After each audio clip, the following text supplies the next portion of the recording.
Hirap ka bang magpabuhay ng aglaw? Ito yung 5 tips para ma-maintain mong buhay ang aglaw mo.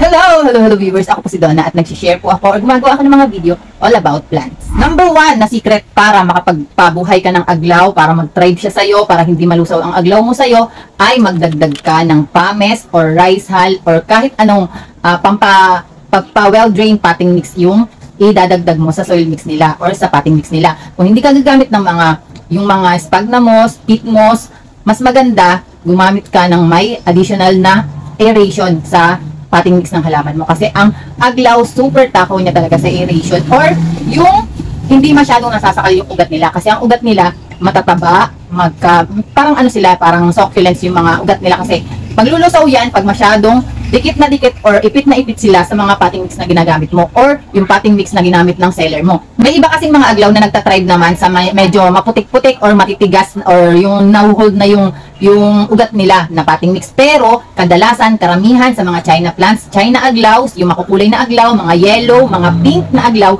ay namamatay sa mga sisikip or yung putik-putik na potting media. Mas maganda sa kanya, yung potting mix na gagamitin mo ay 50% na rice hull, 50% na coco peat, or 50% na loam soil at 50% na pames, or 50% na loam soil tapos 50% na rice hull. Yung rice hull nyo, ang piliin nyo, yung medyo tuyong-tuyo na talaga. Ang mas safe na gamitin sa rice hull ay yung tuyong-tuyo na talaga yung rice hull. Yung dilaw na at nabilad na ng bonggang-bongga. Or, mas maigi kung meron kang mabibilhan na yung rice hull ay medyo nabubulok na talaga, nagde-decompose na talaga, yun yung pinaka-safe para sa mga halaman.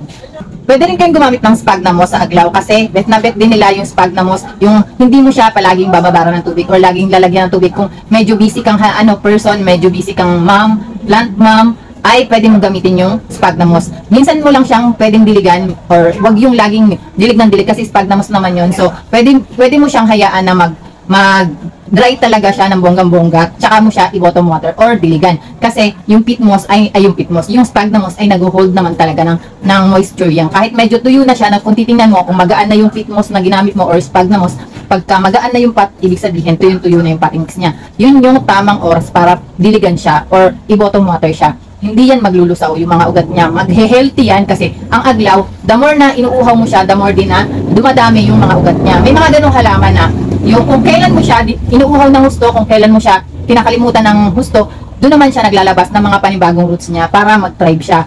Kasi kaya lumalabas yung mga ugat na bago kasi gusto nila mas makapag-provide pa yun sa kanila ng additional pang nutrients para mag-thrive sila, para hindi sila mamatay. Yung halaman kasi natin ay may mga buhay naman talaga sila. Bukod sa gumagalaw yung mga dahon nila, unti-unti gumagalaw din yung mga roots nila na naghahanap ng pagkain para sa katawan nila. Kung ikaw naman ay plant mom na pala dilig, na laging araw-araw may oras naman sa pagdidilig, or gusto mo palagi parang nawawala yung stress mo pag nagdidilig ka sa halaman mo, or medyo mabilis kang mag-worry pag baka mauhaw yung halaman mo, kailangan ibagay mo yung potting mix na gagamitin mo sa kanila. Mas maganda ang gamitin mo pag ikaw pala dilig ay 30% na pames, 30% na rice hull, tapos 40% na soil. Huwag masyadong maraming soil kasi para hindi sila malusaw. Yung mga ugat nila naglulusaw pagka nagde-drain ng bonggang-bongga ang tubig na dinilig mo sa kanila. So maganda yon para hindi sila maglusaw. Plus pa, mas mabilis lumabas yung mga ugat nila pagka may aeration doon sa potting mix. Para saan ba yung yung mga pames na yon tsaka yung rice hull na yon?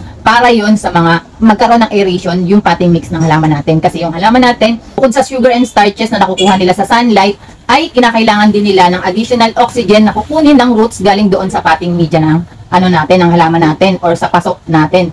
Kailangan meron siyang aeration na makukuha or oxygen na makukuha para mabuo yung photosynthesis or mabuo yung pagkain para sa katawan nila, para hindi sila magutom. Pag nagutom kasi sila, maglalaglagan yung mga dahon niya, maglulusaw yung mga dahon niya, magtutuyuan yung mga leaves niya sa dulo. Para naman sa mga hindi pala dilig na mami or plantita, ay pwede mong gamitin yung 50% na peat moss tapos 50% na pames, or 50% na sphagnum moss, 50% na pames, or kahit yung sphagnum moss totally, yun ang gamitin mo. Wag mo nalagyan ng kahit anong potting mix.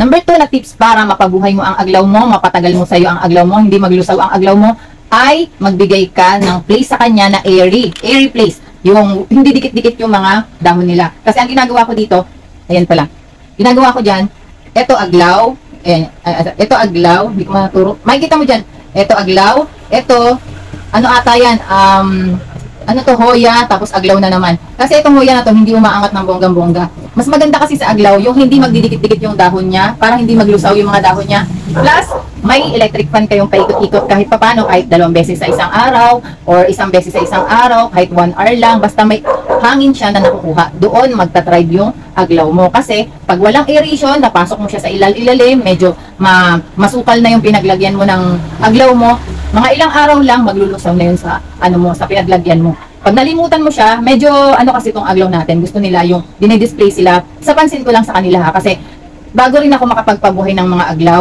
naranasan kong malusawan ng mga aglaw, kahit pa kayan dati, ilagay ko sa hanging pots, nalulusawan ako dati. Pero nung nakuha ko yung tamang pag-aalaga sa kanya, never na ako nalusawan ng aglaw, kahit pa yung mga masisela na aglaw, yung mga China plants na aglaw. Kahit ito, nagkakaroon pa yun ng mga baby sa akin, bago sila mabenta. Kasi, maganda na yung pinagpupwestuhan ko sa kanila. Mas maganda, hanapan mo sila ng pwestong magta-thrive sila. Kunyari, yung pwesto mo or yung katulad nito, may kainan dito. Tapos, tinututukan niyo ng electric pan yung sarili nyo. So, ilagay niyo siya sa bandang likod para may electric pan din ng kaunti yung mga aglaw nyo. Mas maganda yung ganun. Kasi, kung yung mga aglaw nyo ay hindi nakakakuha ng air, ay mabilis silang malusaw. Yung mga ugat nila naglulusaw, yung mga dahon nila naglulusaw. Plus, yung mga bagong dahon na lumalabas na palabas pa lang, ay hindi rin nabubuo, hindi na naninilaw lang dyan, nagbablock na yan dyan.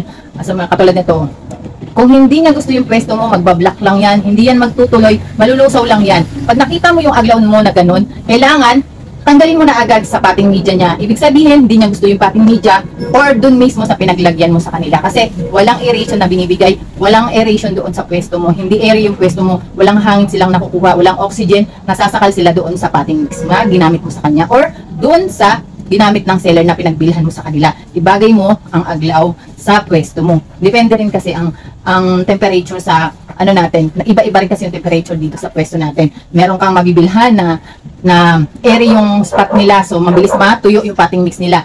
Kailangan ibagay mo yung potting mix na gagamitin mo para hindi ka mamatay ng aglaw.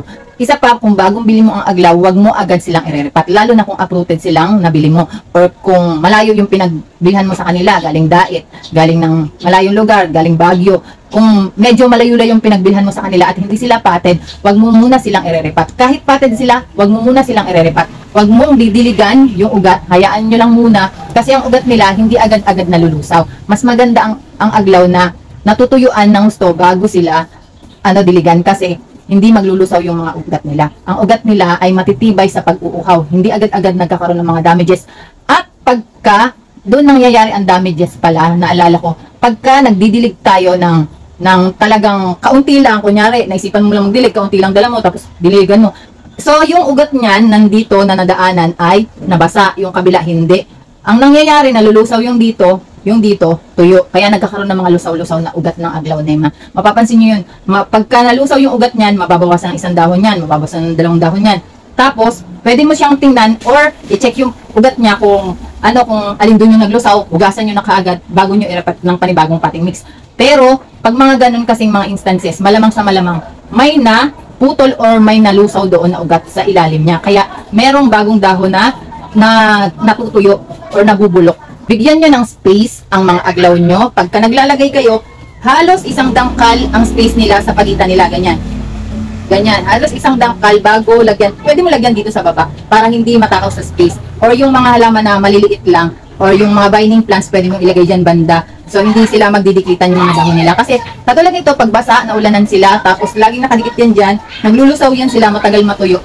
At, yung aeration sa pwesto nila ay kailangan para matuyo yung dahon nila plus yung ugat nila at potting media niya. Kasi kung hindi, maglulusaw at maglulusaw talaga ang aglaw mo. Mamamatay talaga siya. Number 3 na tips para magtagal sa'yo ang aglaw mo ay 90% or kahit mag 100% pa yan na dry bago mo sila diligan. Huwag mo silang i-schedule watering kasi ang mga aglaw, dumidepende yan kung natutuyo yung potting mix nila bago sila dinidiligan. Kasi kung ang potting mix na ginamit mo ay medyo matagal matuyo, tapos diniligan mo na naman sila kaagad, doon sila naglulusaw. Hindi natutuyo yung potting mix niya. Ang tendency nun, malulusaw at malulusaw yung mga ugat niya kasi laging basa. Puputok kasi yon yung mga ugat nila. Kasi parang nga silang mga succulents. Matataba yung mga ugat nila. So pagka puro tubig na yon, puputok yung mga ugat nila yon hanggang sa mag-burst na at masira na or malusaw na yung yung ugat niya. Pag nalusaw yung ugat niya, unti-unti ring lalabas dito yung mga ano niya, tubig dito sa dahon niya, hanggang sa magputukan din yung mga dahon niya. Tapos, maglulusawan na yan dyan hanggang sa maubos na siya. Pati yung mga stem niya. Kasi yung mga stem niya ay matataba. Yan. So, kailangan bigyan mo sila ng aeration. Yan. Tapos, yung pagdidilig mo, huwag mong araw-arawin. Siyempre, depende yun sa potting mix mo. Kung ang potting mix mo ay alam mong mabilis matuyo yung potting mix mo at yung pwesto mo ay mabilis din matuyuan yung potting mix kasi nga mahangin, ganon. Tapos alam mong medyo malapit sa laging nadadaanan ng hangin or medyo airy talaga siya yung bonggang-bongga, ganon. Yun yung pwede mo silang araw-arawin dilig. Pero kadalasan kasi sa aglaw, pag inaraw-araw mo ng dilig, nalulusaw siya. Kasi kailangan nila ng pahinga, kailangan nila ng matuyuan muna 80% to 90% na tuyo yung potting media ng halaman nating aglaw bago sila diligan. Huwag mo silang diligan ng diligang araw-araw para mapabuhay mo siya ng mas matagal sa'yo. Kasi kadalasan, mas mabilis matuyuan or mas mabilis malusawan ang mga paladilig sa aglaw. Madalas kasi, ang problema ng mga bagong naghahalaman ay kinakabahan sila kung paano nila didiligan yung mga halaman nila. Huwag nyo masyadong stressin yung mga isip nyo, huwag nyo masyadong stressin yung buhay nyo sa pagdidilig sa halaman nyo. Madalas, ang nangyayari, mas nalulusaw yung halaman pag lagi mong dinidiligan, pag lagi mong iniisip kung kailan mo sila didiligan. Check mo lang siya. Pag nadaan na lang ng mata mo na medyo tuyo na yung potting mix niya, pag binuhat mong ganun ay tuyo na yung potting mix, tsaka mo siya i-bottom water or diligan or paulanan, ganun. Huwag mong masyadong stressin yung sarili mo sa kakaisip kung kailan mo sila didiligan, kung paano sila hindi malulusaw or paano mapaparami yung mga dahon nila. Kasi yung mga dahon nila, kusa yan lalabas at lalabas yan pag nagustuhan nila yung pwesto mo. Yun yung isipin mo para gumanda yung aglaw mo, para mag-lash yung aglaw mo, para dumami yung mga dahon ng aglaw mo, pagka bigyan mo sila ng magandang pwesto. Yung airing pwesto at wag silang diligan ng diligan para mas matagal ang buhay niya sa'yo. Mas uhaw sila, mas lumalabas yung mga babies nila or nagkakasuloy yan sila pagka nauuhaw sila. Meron ako ditong brown kuchin or nagpipink kuchin pa ito. Ang bilis niyang magkaroon ng baby. Nakakuha na ako sa kanya ng ilang beses. Tuwing nauuhawan siya, hindi ko siya laging pinapansin na nauuhawan na siya, hindi ko siya palaging dinidiligan kasi nandito naman yan siya, naulan na naman siya pag umuulan. So hindi ko siya masyadong dinidiligan or pinapansin. Pero mabilis siyang magkaroon ng baby. Baby lang siya ng baby. Kahit na ganyan yung pot niya, hindi masyadong kagandahan yung pot niya, pero panay ang labas ng mga babies niya kasi pag nauuhawan yung mga aglaw natin, kahit yung mga China plants na aglaw, the more na nauuhawan sila, yun naman, lumalabas yung mga babies nila. Hindi ko sinabi uhawin nyo ng husto or to the bone na talaga yung uhaw ng aglaw nema nyo. Siyempre, 90% up to hanggang dito yung potting mix niya na tuyo, ganyan. Pag hanggang dito na, kahit hindi mo tusukin yan, ramdam mo naman yan. Kasi, kung magaan na yung potting median mo, ibig sabihin tuyo na yung lupa ng halaman mo. Pag nagdilig ng halaman, kailangan lalabas na dito yung tubig. Yun yung indication na basa yung buong potting mix niya. Kasi, pag naiwanan natin, hindi basa yung ibang roots, doon madalas naglulusaw yung mga aglaw natin.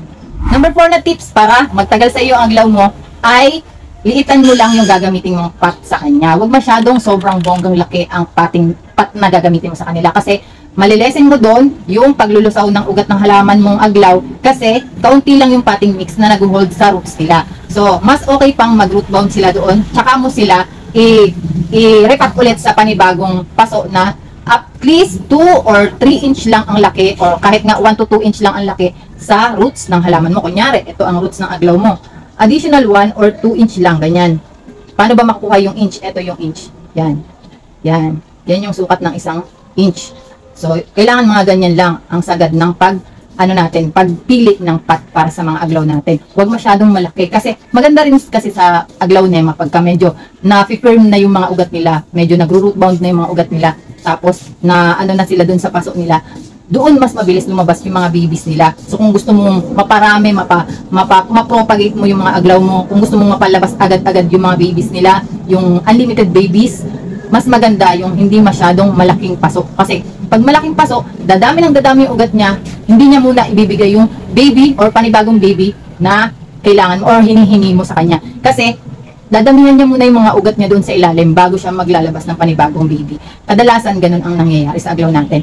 Kailangan intindihin din natin yung mga aglaw natin or yung mga halaman natin para sumunod din sila sa gusto mo. Or kung gusto mong magka-baby sila, mas maganda, bigay mo rin sa kanya yung pangangailangan niya para sabay kayong matutuwa sa outcome. Number 5, para mapanatili mong buhay ang aglaw mo, kahit pa yung mga matatanda na sa'yo or medyo 3 years na to 5 years ng mga aglaw mo, para hindi sila mamatay, ay mag-repat ka sa kanila. Kung alam mo yung aglaw mo ay 2 to 3 years na sa'yo, kailangan na niyang i-repat. Kailangan na niya ng panibagong paso or panibagong potting mix na makukuha nila yung nutrients. Kasi pag sobrang dami na rin babies diyan sa sa gilid ng mga aglaw mo, tapos pag hinila mong ganon ay puro roots na talaga ng bonggang-bongga, halos kaunti na lang yung potting mix nila.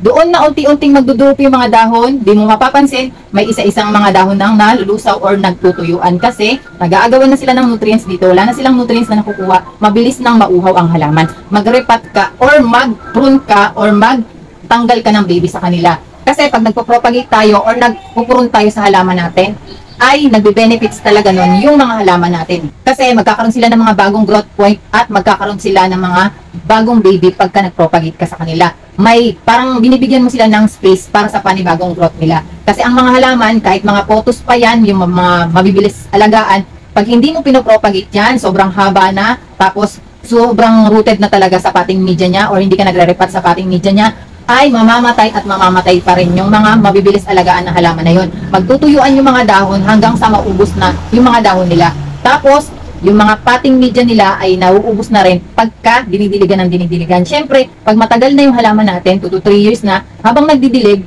nagtatalsikan yung potting mix. Habang nagdidilig, yung potting media natin pumapasok sa ilalim, sa mga holes na yan, sa mga ilalim na yan. So, nauubos yung potting media na yan. Kailangan natin ng panibagong potting media. Kahit mag-top dress ka dyan, maglagay ka ng potting media dyan, hindi ka maglagay ng fertilizer, natural pa yan or mga synthetic fertilizer, mabubuhay at mabubuhay yung mga aglaw. Magkakaroon ng mga magagandang dahon yan, variegation na dahon, kasi ang mga aglaw, no need naman yan ng mga fertilizer kasi or yung pampaganda ng mga dahon or yung pampavariegation, ganon, kasi genes na talaga nila yan, na ganyan talaga yung nila, mga dahon nila. So kahit wala silang mga ipapakain ng mga extra nutrients na pataba dyan, malalabas at lalabas yung kulay nila or yung matatabang dahon sa kanila. Kasi doon sila kumukuha sa potting media niya. Kung walang potting media or kaunti na lang yung potting media niya nakukuha, kaunti na rin yung potting mix yung nutrients na nakukuha nila para i-provide nila sa pagkain nila, sa mga dahon nila at mga stem nila. Number 6 or additional na tips para mapabuhay mo ang aglaw mo ay bigyan mo sila ng lights. Yung kahit na ang bahay mo ay medyo mahangin nga lang pero kulog-kulog din, yung hindi masyadong tinatamaan ng morning sun, magawa ka ng paraan para mabigyan siya ng kaunting lights. Kahit kaunting lights lang, kasi ang mga aglaw ayaw talaga nila ng direct light, lalo na sa mga China plants. Kasi meron akong mga aglaw na mga red suksum ko doon, yun doon sa loob. Nagda-direct lights yan kasi napunit yung dito ko. Nada-direct lights yan, pero di sila naglulusaw. May mga ganong aglaw. Mga natural dito, or yung mga native dito sa atin, sa Pilipinas, na mga aglaw, mga snow, ano nga yung aglaw na yun? White snow, yun. Mabilis siyang, mapropagate or mabilis siyang mapabuhay. Kahit i-direct lights siya, kahit hindi siya direct lights. Pero, kahit anong halaman, lalong-lalo na sa aglaw, kailangan pa rin nila ng lights. Kung walang lights doon sa pwesto mo, or kung nasa kondo ka, doon mo siya ilagay sa malapit sa bintana. Or kung nasa medyo kulong-kulong ka namang nakalagay, or yung medyo kulob yung bahay nyo, pero may hangin, mas maganda, meron kang lights na, or ang tawag doon, grow lights. Medyo mura na lang nga yung grow lights, parang nakakakita ako ng parang 200 pesos sa Shopee. Meron ka ng grow lights. Pero, maigi pa rin talaga yung nasisinagan sila ng araw.